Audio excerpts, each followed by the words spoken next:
Hello and welcome to the next episode of Two Girls Talk Transits. Today we're reviewing the astrology from April 13th through April 19th, 2025, and we're your host. I'm Maddie. And I'm Kaylee.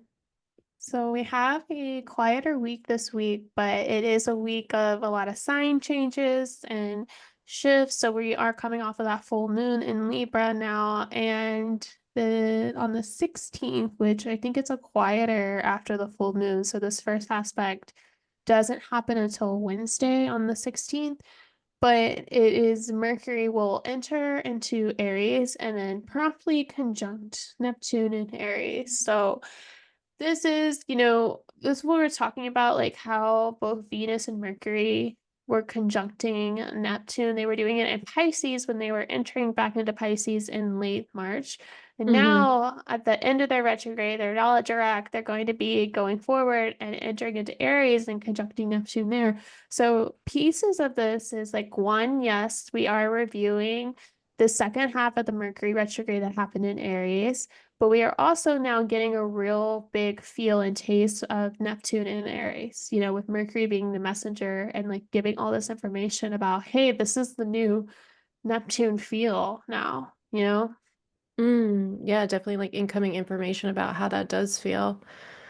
Yeah, I wonder how that's gonna feel. I feel like I've been feeling like Neptune and Aries already. Definitely like a significant shift and like it I think it's more so like related to how I'm experiencing it because it's like in my 12th house. But like mine's like definitely an more of like an inward shift. But I'm definitely interested to see like what incoming information comes in. Have you been noticing Neptune in Aries at all? Yeah, not like really. I don't know, not really solidly yet, but I definitely do kind of feel it a little bit more. I feel like for me, Neptune and Pisces, when it was in my eighth house, it was more about like other people and their relationship to me. And now Neptune moving into Aries is going to be more about me as it is in my ninth house and more about my relationship to spirituality. So I think it's that kind of shift that's happening within me, but I haven't noticed it a lot. So I am really interested with this transit as we get more planets going into Aries, like what concretely comes up for me. Mm. Yeah, interesting. It'll definitely be an interesting discussion. I think some more things that we can point to with like Mercury conjuncting Neptune. This is like a positive day to help you express like thoughts and feelings that you otherwise can't express. Um, Mm. since like Mercury is making that conjunction there to Neptune, we're called to like go inward more. But it can also be like a time where others don't necessarily understand where we're coming from or understand what we're trying to communicate. So it can be like a time of caution either. Neptune can also represent people that are kind of deceiving or like bring up some type of illusions. So whether it's you who cannot communicate clearly or somebody who cannot communicate with you clearly, it's definitely like a day just to be aware and not like sign any big contracts or like any huge deals where you don't have like 100% clarity. And I would be surprised if you did have like 100% clarity on this day. Just like all the pieces might not be there yet. Right. I can really see it being like a force of like, trust me, believe me, I'm right. Like, trust this. Like, Mm. like my belief is definitely true here. Like, we got this, we can do this. And it's like kind of this level of delusion that Neptune provides a really idealistic notion. And then, in Aries, it is about like actions or plans or like Hmm. concrete things that are you're wanting to push forward against, and it's perhaps a lot of uncertainty and just not based in reality as much. And Mars is still in Cancer for this a little bit. I It mean, is, that is yeah. a transit that's going to shift later, but that's still kind of like a tougher place for Mercury to be in right now. And I don't know, it'll be interesting. I just be mindful of what you hear people are saying and then also what you're saying to yourself, like is that based in truth, reality or not? Or is there a piece that you're just trying to grasp too? Yeah, definitely. You made a good point, especially like with it being ruled by Mars in Cancer. Like the our mental sphere can probably be more emotional than normal, Right. with the conjunction of Neptune too. It's like just be careful that you don't necessarily 100% believe your emotions as truth or as fact. Like one thing that we do in therapy is like when we look at thoughts and I guess like thoughts is we ask ourselves first, like, is it fact or is it true? Like, Mm, or am I just perceiving that this is the truth? So right. yeah, It's it be a lot can, of that. right. It can be a day where it's like you're perceiving something as fact that's not necessarily fact. Right. And I Yeah, mean, it's all heightened to the moons in Sagittarius, which, is a lot about ideals and beliefs and theoretical applications of emotions. So I think that's just going to heighten this, like, a good day for spirituality, a good day for maybe, tuning into your personal beliefs and getting clear about what that is for you. yeah, that's a really good point actually with like the moon being in Sagittarius too, like that's the bigger picture Right. things. So, it might be a day for you to meditate or like think on like universal truths, and you might get more clarity on those things than necessarily like earthly matter things. Might be like a day where information that you like otherwise couldn't access, like transcendental information, becomes more clear or more apparent. Yeah, Yeah, exactly. So I think that will be definitely helpful, I think, to use that concretely. Just like you said, don't make any solid plans or sign anything without a little bit more time. for sure. Yeah, and I always pay attention to the like Mercury aspects when it comes to like signing things because Mm. yeah, I'm like super anxious about like getting myself into situations I don't want to be in. Like I'll Yeah. like at first I'll be like, oh, that's such a good idea, but definitely like if you have anything to sign, pay attention to like the Mercury aspects and what's going on with that. Mm. Um, so then the next day we have Mars entering Leo, right? Let's see here. So, Oh, in 2 days on the 18th. yeah, Friday. Yep, on Friday. So Mars has been in Cancer for a good long time, especially since it retrograded back into Cancer. Do we know when Mars first entered Cancer? Yes. It was early October, I think. Yeah, It so was that's early October. So it's been so in it was six started months. being in, yeah, 6 months. So it was in there in October and then it left into Leo in early November. Right. Yeah, and it spent a little bit of time in Leo and then retrograded back and spent the rest Hmm. of the time in Cancer. So we should be feeling like a pickup of energy, of some sort. Like Mars does really well in a fire sign. We have like a lot more energy, accessible to us. It's easier to express ourselves, to complete like tasks. There's definitely more motivation coming in the Leo ruled area of your chart. And yeah, Leo's also super social. So it's good for like social gatherings, social events. There is like some area that you need to be weary with Mars in Leo. Leo's a very prideful sign, and it's very egoic. Yeah, it's just prideful and egoic. So if there are some type of like disputes or discrepancies that come up, they definitely have the potential to hurt your pride. So just being aware that that's like going on in the midst, and trying to, I guess, like check in with how much pride is coming up in situations.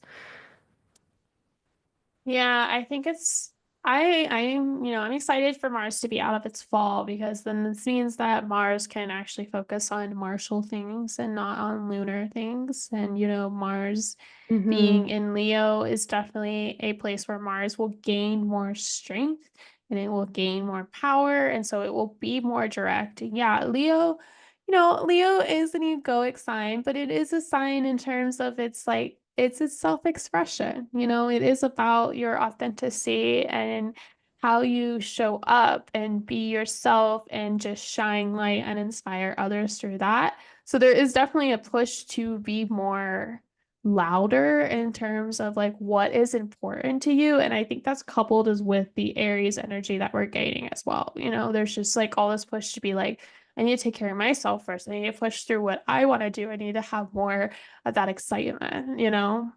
Yeah, definitely that like strength in self. Yes, for sure. Leo does definitely advocate for that. I think as somebody like with no Leo placements, like I do notice like that prideful and like vain aspect of Leo, but it also does there are like beautiful qualities of Leo too, like that ability to, like you mentioned, authentically express in like a way that I don't necessarily understand. Like it's like the inhibitions have been removed. Like for some reason, I notice like Leo aspects don't necessarily have that like pause to like stop and self-criticize first. It's more so like let me express just because that comes so naturally to me, and like whatever comes of that is just what comes of it. And if that accepts criticism, then fine.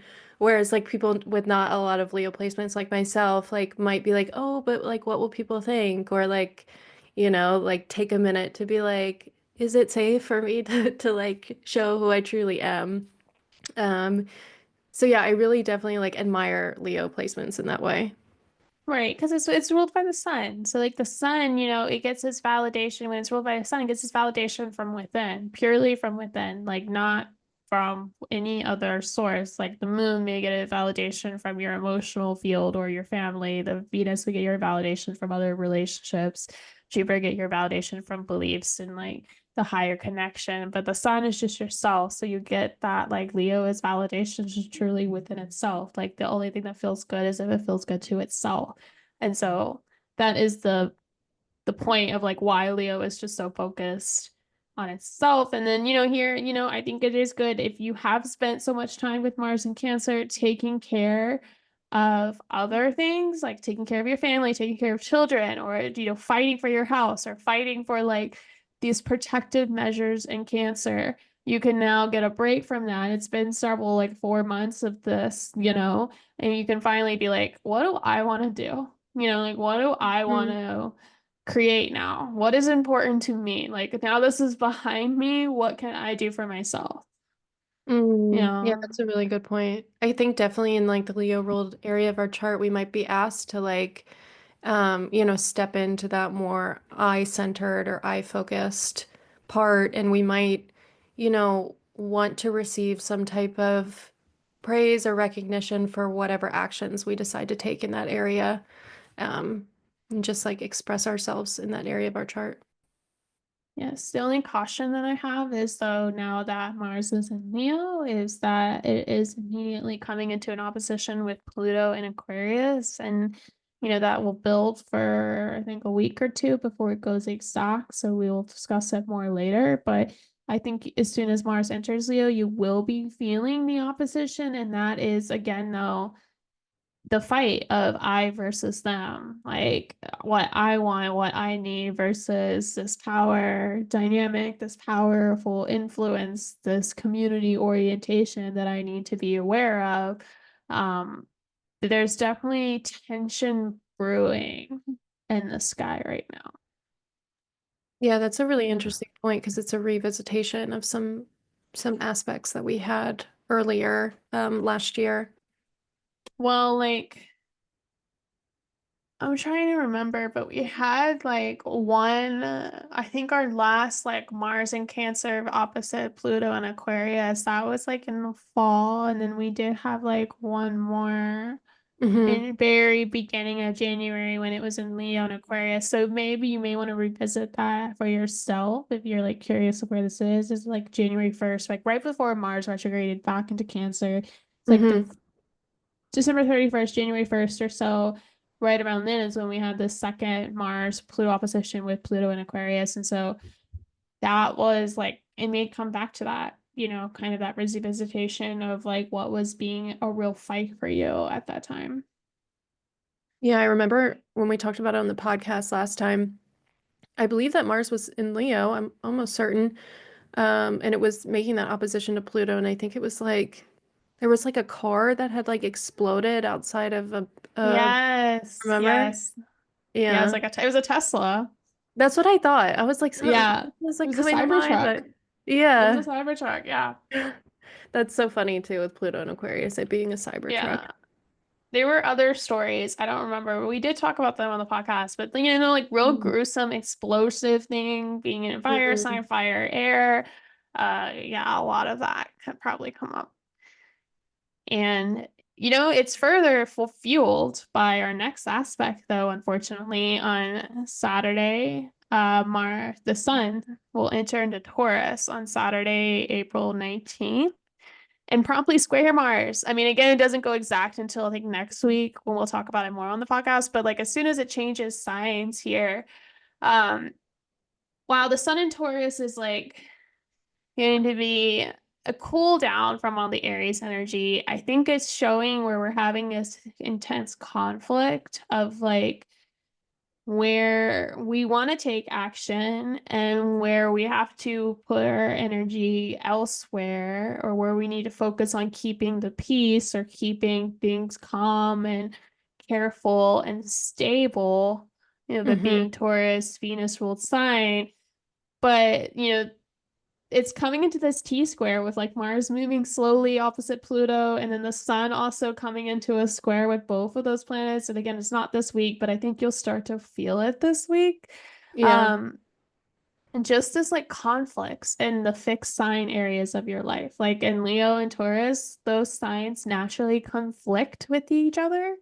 And so you may start to really notice that conflict a little bit more. Yeah, for sure. I mean, like Taurus right here, the sun in Taurus is going to be craving like a lot of stability and, like a lot of, I think like, like taking care of like earthly measures and earthly things. And Taurus really likes to be comfortable. But Right. like making aspects to Mars, Mars is very uncomfortable, like Mars wants change. It wants to fight. It yeah. wants a shift, you know? Yeah. And especially like you said, like gearing up for that opposition to Pluto, there's just a lot of like fiery, volatile stuff in the air, which is like not totally not Taurus's jam, like ruled by Venus. Right. It wants things to be like peaceful and, beautiful and relaxing. And yeah, it's just like not what it's looking for at the moment. Especially with Venus still in Pisces right now. Like she is craving a lot of ease and slowness. She's still with Saturn. And yeah, she is still wanting just things to be calm and steady. And now there's like this volatile energy brewing. Yeah, for sure. It's definitely like there's that volatile energy is definitely going to be, an undercurrent of things that are happening. I think on the surface, though, we might see some more relaxation because like Venus is still in Pisces. Yeah, I think so. Yeah, I think, it's exalted there, Sun's in Taurus. I think, on the surface, like we might be able to have moments of peace and moments of relaxation and kind of like just tune into some more like sensory pleasures. But as Taurus like continues to progress and Mars continues to make that opposition to Pluto, things are gonna like get more tense. Yeah, I mean, I do think like for the first little bit, the aspects aren't exact yet, but especially if Leo is not a house in your chart that's personable to you. Like the real personal Mm, houses are like sometimes the 12, sometimes not the 12, but really like the first, second, third, sometimes not the third. Um, those are like the real direct control houses. hmm. And if Leo is not one of those, then like, Mars and Leo could be representing another area of your life that's pushing a lot of tension. And then Taurus could be an area of life where you're craving slowness, stability, and sweetness. And you're just having to navigate that. Yeah, like maybe I'm wanting to like take care. Let's say I have like I don't know, what is it here? Let's say I have Taurus in the 11th, like we see it right here. Maybe I'm wanting to like Right. stabilize friendships or like get like Plan spend a a lot of trip. yeah, plan a trip, focus on ideals, like whatever. But I'm Yeah, having these like serious Mars in my second house financial concerns that are like driving the show right now. And it's like I'm not able to maybe do all those things that I might want to because that's like yeah, happening in the background. exactly. Yeah, there's just a little give and take, but I mean, I do think Taurus is generally kind of a nicer season in terms of like slowing down and stabilizing what Aries wants to initiate and create. But I think we just need to get over this hump first, you Yeah, know? yeah, that's for sure. So on that same day, on the 19th, we also have Mars coming into a trine with Neptune. Um, I think here it's kind of tough to say because I think like Mars aspecting Neptune in general, like Neptune can be like, how can I be more selfless? And how can I maybe like focus on others more so than myself? But with Mars and Leo here, there's almost like that part that we are called to focus on ourselves, and especially Neptune and Aries, there's just like a lot of I focus here, I think. So it might be like we might like flip the script, like how can I focus on myself so that I can focus on others or so that I can benefit other individuals? Like what can I do to help myself to help others? Yeah, on the far negative side, it's like kind of a lot of spiritual delusion, right? Like Mm-hmm. the real big spiritual dictators think that they are like helping other people by pushing Mm-hmm. forward their beliefs. Like they think, well, if everyone follows this book or this tablet or whatever, whatever they have, is like, then life will be great. But then reality, that's just their own belief and delusion. So it can be a bit of that where it's like, maybe you think you're doing everything for the betterment of the world, but it's really all about you. Like that's the far negative side of that. Yeah, would be like a good day to like check your shadow. Like, am I doing this for me or am I doing it for others? Potentially, I'm doing it for me more than anybody else. What, like we all have tendencies to do that. Like, how can it benefit me? But um, sometimes we got to make sure that like, are we really like genuinely trying to benefit others or are we just trying to deceive them for our own gain? It's a good Yeah. question.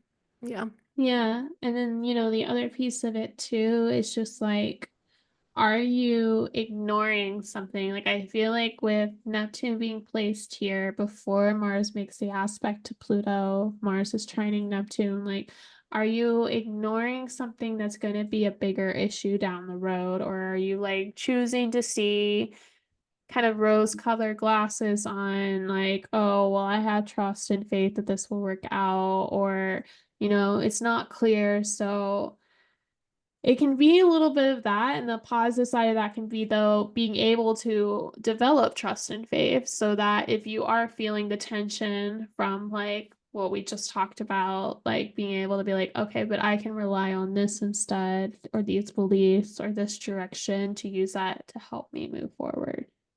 Yeah, yeah, that's a good point. Whereas like if we might have like Mars in a trine to Saturn, it would be like the direction is clear and potentially like it would be like good for like a long-term benefit or like we have the logistical pieces together. But then Mars trining Neptune is like the opposite of that. Like we don't have the logistical pieces. So we do need to Yeah, be there. Sorry. it's okay. Yeah, I mean, it is just more like it is. It's just more like unclear direction and unclear answers at times. And like that's just you just have to be mindful, I think. It could probably just feel really good though. You probably just feel like, yes, finally got fire and I have trust and I'm just gonna do these things and whatever stands in my way, I don't care. Yeah, it can be like action meets belief. Like, Right. I believe that whatever is possible. And there are moments where like it's really good for that. But there's also like a wave of caution that needs to come through. And I'm talking to myself here because I can really get like carried away with my ideas sometimes. Like be like, I ah, think it's such a we good all idea. can, Yeah. you For when sure, you're but feeling. Yeah. really inspired. You're just like, yes, I'm gonna do it. Yeah, and it seems good until we like actually realize I was missing like a key piece of the puzzle. Yeah, yeah, I agree. I Mm. mean, I don't know, this week is interesting because we don't quite have any of the explosive aspects yet, but it's like we're kind of setting the stage for a really disrupting week and last bit of April. So I don't know. I think it's gonna be interesting. We are really gonna know collectively what Neptune and Aries is gonna be like, I think, Yeah, for with all sure. these personal aspects to it. Definitely. Yeah, if you are a listener and you have any insights or any stories to share on what Neptune and Aries is feeling like to you, please share. We love like personal anecdotes and like just to know what other people are experiencing. I feel like community for astrology is like really big. Like we can learn from other people's experiences. So yeah, if you have anything that comes up this week and you want to share, please send to us on Two Girls Talk Transits, and we'd love to share your story with our community and see if it aligns with what other people are experiencing. Exactly. All right. Well, I think that's all we have for this week. So if you want more content from us, check us out on YouTube, TikTok, and Instagram at Two Girls Talk Transits. And we'll be back next week. See you. Bye.